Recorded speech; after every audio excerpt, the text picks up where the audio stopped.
Greetings of peace and grace to each and every one of you.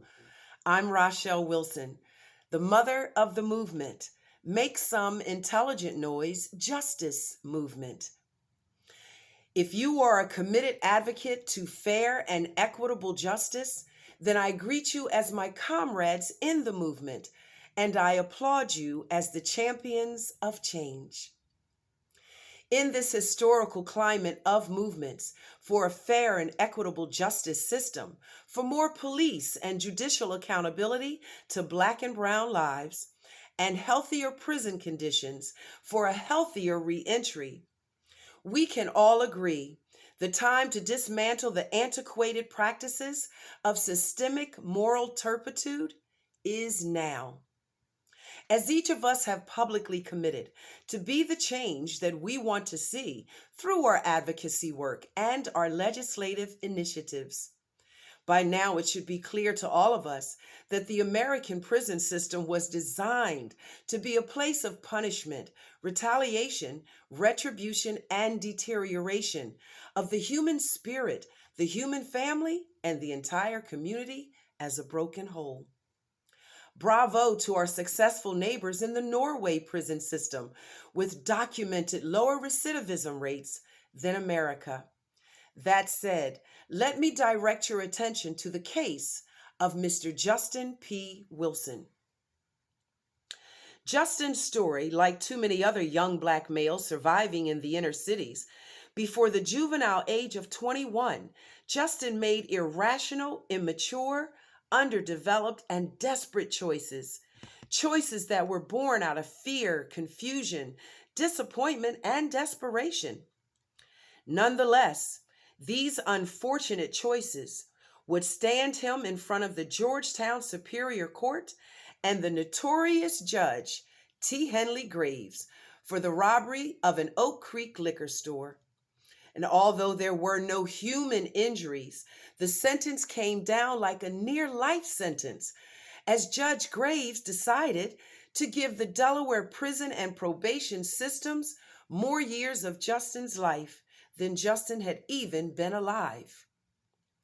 A sentence of 25 years of incarceration to a 22-year-old boy is akin to a mental and emotional life sentence. Murderers have received lesser sentences than Justyn. When I've referenced Joel 2:13, Luke 4:18, and Matthew 6:15, I realize that we are as humans allowed to make childish mistakes and be forgiven, even redeemed as adults.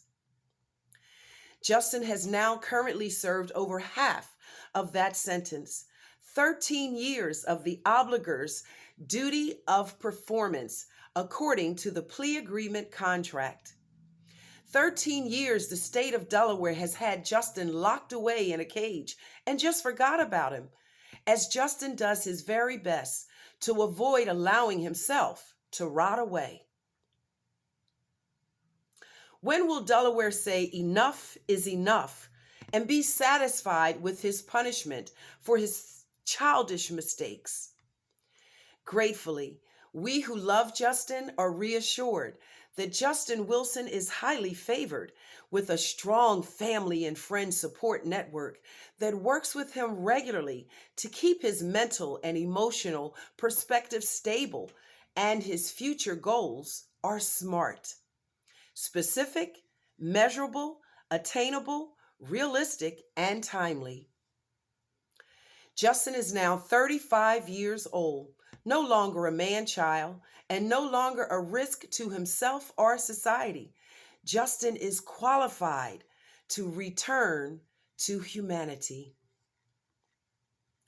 Now that you understand just a portion of Justyn's backstory, I respectfully ask that you join me in this quest to liberate Justyn from this degenerative incarceration.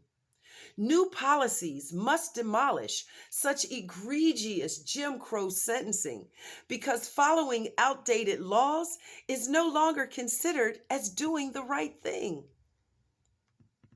So yes, let us join together in lifting our voices and advocating for Governor John Carney and Attorney General Kathy Jennings to overturn or commute this near life sentence with the powerful stroke of their pen, restoring Justyn to the right to live a beautiful life of possibilities, to work and to prosper, to be an awesome father to his fabulous 3 children, and to leave a legacy as a progressive, productive, prosperous citizen, and a plethora of opportunities that will allow Justyn to self-sustain his financial responsibilities. All of these forward moving opportunities and more are on the table for Justyn now. Our story is quickly gaining momentum from people that are serious about doing the right thing. So the question begs for an answer. Do you have the spirit to do the right thing? Will you be the one that joins me to boldly advocate for Justyn's immediate release from this degenerative incarceration? As I've heard many public servants proclaim during the election seasons, that we must make right the wrongs of systemic racism and the malfeasance of prison profits through massive incarceration, and so forth and so forth and so forth, until yet another election season soon approaches. I am persuaded that now is the time. We must overturn this near life sentence, bring Justyn home, and bear witness to Justyn's fortuitous splendor as a mature adult man and father. I thank you for your consideration in this very important matter. I'm Rochelle Wilson of Make Some Intelligent Noise, the mother of the movement. And I'm also the mother of Justyn Wilson. I can be reached, emailed at msinmvt@gmail.com. Your support and advocacy to bring Justyn home will be greatly appreciated and divinely noted. Thank you.